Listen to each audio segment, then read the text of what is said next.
50 f***ing seconds of logos. What the hell is this, a Marvel movie? Comcast. I think it should have left on Peacock. Andre is all the way out in the suburbs, which means he either drove, Ubered, or cabbed it here, but for some reason doesn't stop right in front of his destination. You know how they like to do motherfuckers out here, man. I'm gone. Then why are you crossing the street instead of running in the direction you were already going? Knowing what we know later, was Jeremy driving around this neighborhood on the off chance that somebody like Andre would be walking around here tonight? If so, what a lucky break. This is an orgy of evidence that this is a hipster apartment. Patent leather furniture? Check. Exposed brick wall section? Yep. Bold black and white art? Hell yeah. Manicured kitchen with probably organic herbs growing? Of course. Tiny hipster dog on an orthopedic bed? You got it. God damn, this movie is already lamping the f*** out of some lamps. There are 5 of those f***ers in this tiny studio apartment. Do they know I'm black? No. Why would Rose say no to this? Having Chris believe that her parents don't know he's black immediately raises his suspicion, which is totally antithetical to their plan. Movie conjures up horrible Ring 2 memories within its first 10 minutes. The f***? The deer came across the street from the left to the right, so there's no way it could dislodge the passenger side mirror. Apparently the magical deer also briefly took control of the AC in the car, considering it went from off to on, then back to off within a matter of seconds. Nearly a full minute of Chris slowly walking towards a dead deer. So in the future, the number to call is Animal Control Services. F***ing seriously? They had a wreck on a public road that might have affected traffic. This asshole cop seriously has too much to do in this sleepy town to be annoyed by automobile accidents. He wasn't driving.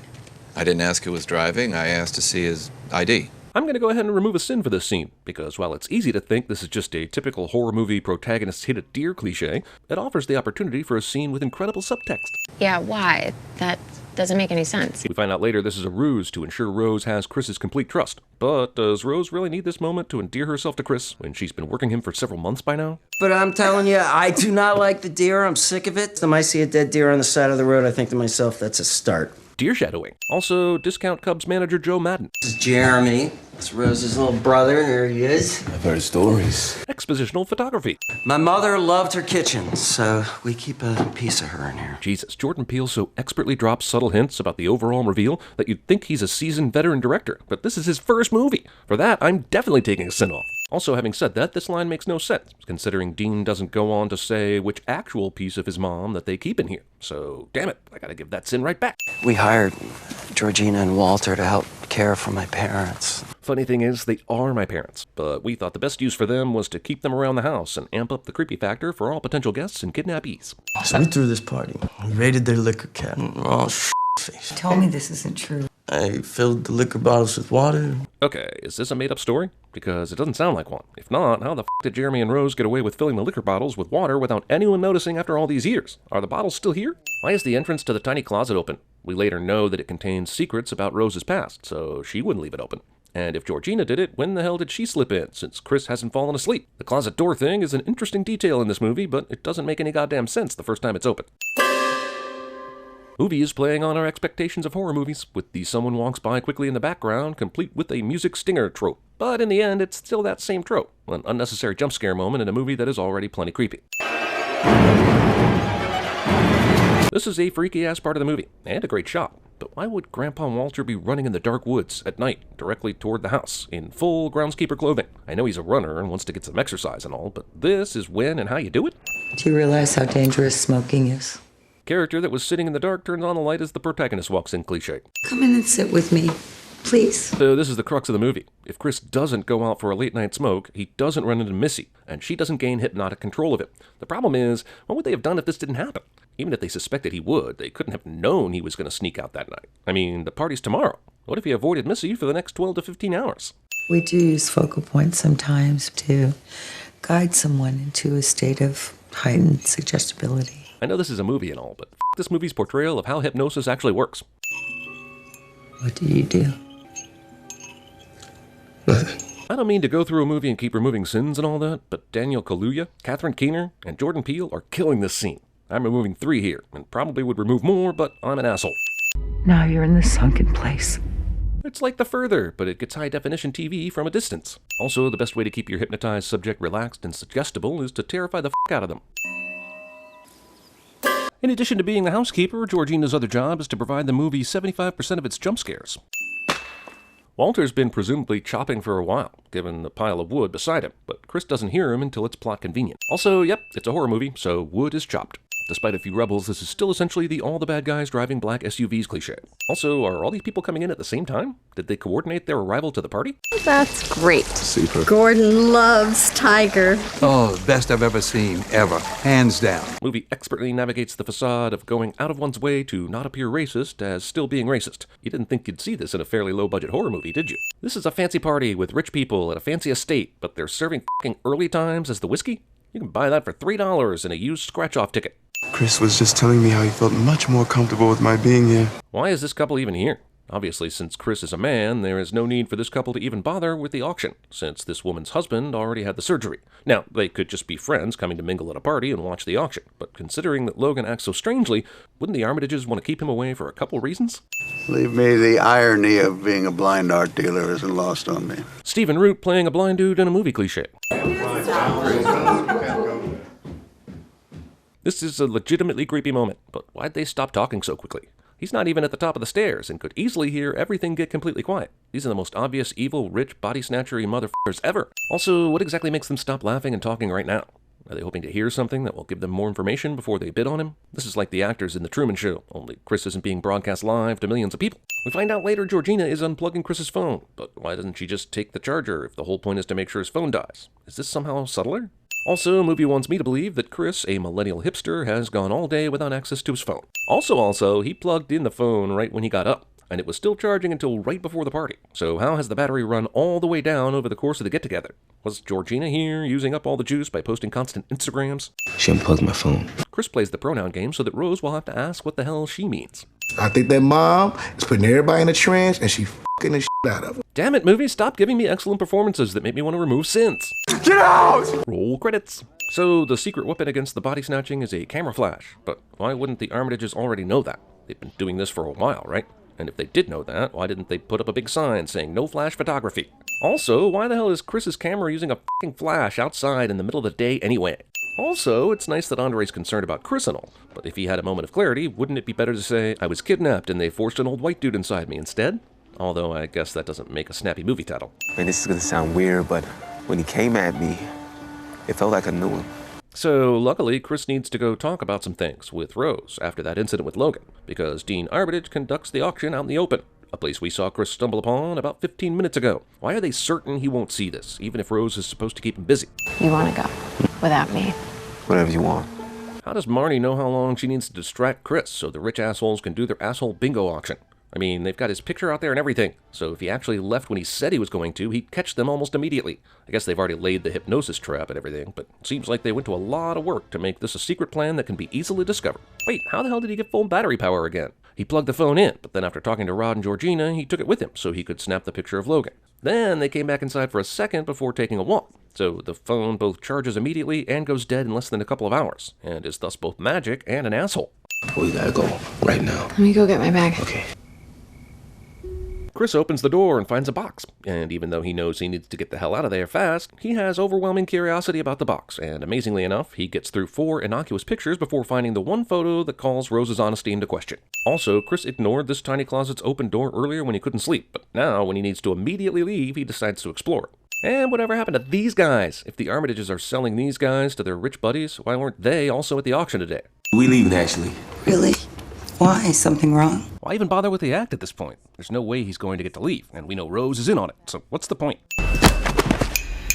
This teacup has some pretty f***ing amazing acoustics. Not only is Mom standing on the other side of the room, Chris is in a f***ing physical scrum and shouldn't be able to hear much of anything, let alone a couple taps with a spoon. I absolutely love the parallel between Chris and Rod. Chris's main guilt in his life is not calling someone when his mom didn't come home on time. Rod is doing the exact same thing Chris was doing the day his mom died. Rod might even know all the details of that story, and even subliminally, Chris's story is working on him now. I could probably remove all the sins of this movie for being so much more than what's on its surface. I'm only going to remove 3 because, yeah, I'm a dick. Rod uses Bing, repeating the mistake Peter Parker makes in The Amazing Spider-Man. This is a pretty comprehensive review of Andre's disappearance, and everything listed in related searches makes sense, except the way too convenient family outrage search cancel. Who the hell would use those specific search terms? Also, Andre Hayworth brings up over 50 million results. For comparison, if you Googled George Clooney right now, you'd get a little more than 35 million. Also, under this How to Report Missing Persons page, the article is about how to feed a dog, and the words are in bold, like those are the words Rod typed, but he f***ing didn't, movie. Or Bing, but mainly movie. Hoping to save on space, the Armitages combined their game room with their expositional hypnosis room. The Armitages go with the tie-down method of keeping captives in place, rather than using Missy's hypnosis, which works so perfectly. Super old-timey TV is somehow programmed to come on as soon as Chris wakes up, even though it's super old-timey. Behold, the coagula. By the way, this video explained nothing. Rod Williams. From TSA? Yes, ma'am. You know all TSA issues should be brought up with their authorizing officer. Did Rod go to the police station and start telling everyone he was from the TSA? If he's reporting a missing person, then why would he make it seem like he was here on TSA business? See, that's Andre Hayworth. He's been missing for 6 months in some affluent suburb. You don't look so missing to me. Rod shows this woman a picture of Andre Logan, but doesn't show her the many websites looking for this guy, and showing that he is indeed missing. It may not have worked, but still. You'll be able to see and hear what your body is doing, but your existence will be as a passenger. This movie just got very being John Malkovich all of a sudden. And Catherine Keener's in it, too. White black people. Some people want to be stronger, cooler. I want your eye, man. So most of these people just want to be black because they think it's cool, and that's fine. And this guy just wants Chris's eyes and couldn't care less about the skin color. But why hasn't the market expanded to white people, or any other kind of race as well? Surely there's somebody who wants to be Zac Efron or Rafael Nadal, and by acting so strangely, they're not getting the cool benefits from being black either. So I'm having a little trouble understanding why one would spend millions of dollars on this process. Also, Jim's appreciation of Chris's eye was in the context of how it was interpreted by his brain, and almost all of that is about to go.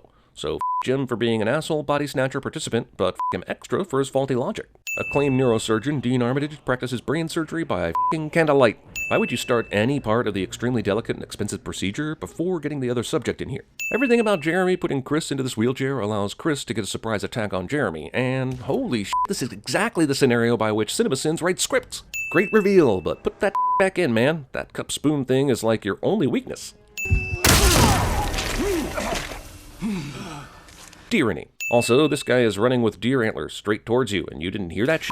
Look, I know Chris is in a rough headspace right now, but he's literally watching all the evidence about these people burn right in front of him, and his character's been shown as much too smart to let that happen. Asshole Jeremy is somehow not dead after getting bludgeoned, and his head leaked a huge pool of oil, or evil, or whatever passes for that dude's blood. Also, awesome movie nearly tries to f itself at the end by using a bad guy that's definitely already dead comes back to try to kill a protagonist cliche. Bing overload! If this is how Rose scouts the next candidates, how did she find Chris? Chris is a photographer of some note, I guess, but not someone you'd probably be able to Bing easily. Plus, unless the entire auction was rigged so that Jim Hudson could win it, there's no real point in getting Chris unless it was specifically for his eyes. I'm sorry, sir, can you repeat that? Rose can hear Chris hit Georgina way the hell down at the end of the goddamn driveway outside, but missed all that that was happening just downstairs. Grandma. The f did you say that for? Was it not subtly explained in that video and through context clues that the two grandparents were Georgina and Walter? This actually might be the worst part of the movie, which is a great testament to its quality. Chris was just desperately calling 911 when he hit Georgina and got interrupted a few seconds ago. Why isn't he calling them again? Just so we can get a last hurrah from the queen of this movie's jump scares? Chris survives this. I guess Rose decided to run down the road on the off chance that Chris would wreck the car. Why didn't she get in her own car in the first place and try and track them down? Rather than heading for cover in the dark woods, Chris recalls his training at the Prometheus School of running away from things. Get him, Grandpa. God damn it! Also, why? Why do you need Grandpa to run him down when you have a fucking loaded weapon? Rose definitely sees this flash, and knows what flashes do to the subjects who have undergone this procedure. And even though Walter says, "Let me do it," in that totally not old white guy way that totally tells us he's not Walter anymore, Rose doesn't see any reason to take caution. Man, Rose sure does have a killing boner, eh? I mean, she could be calling for help instead of trying to finish Chris off, considering she's dying and all. Holy shit, I'm taking a sin off for this too. You know what would actually make a great prequel? The story of this chick. How you find me? I'm T.S. A. Haha, that's hilarious. I'm laughing, but I'm also giving a sin for the TSA being able to find somebody out in the middle of nowhere with no clue. Consider this situation. F***ing handle. I love this line and this ending so much, but they're leaving all the dead people there. Call somebody. Protect some evidence. You've been smart this whole f***ing movie. Keep smarting.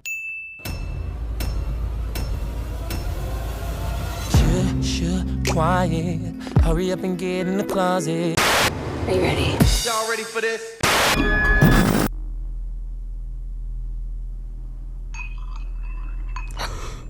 I asked for Mai Tai and they brought me a pina colada and I said no salt. No salt. No, I'm I'm looking for some old-timey material. You see, people can't seem to get enough of it. No! No! No! No! Most of the world is carpeted, and one day we will do the cleaning. Oh, come on.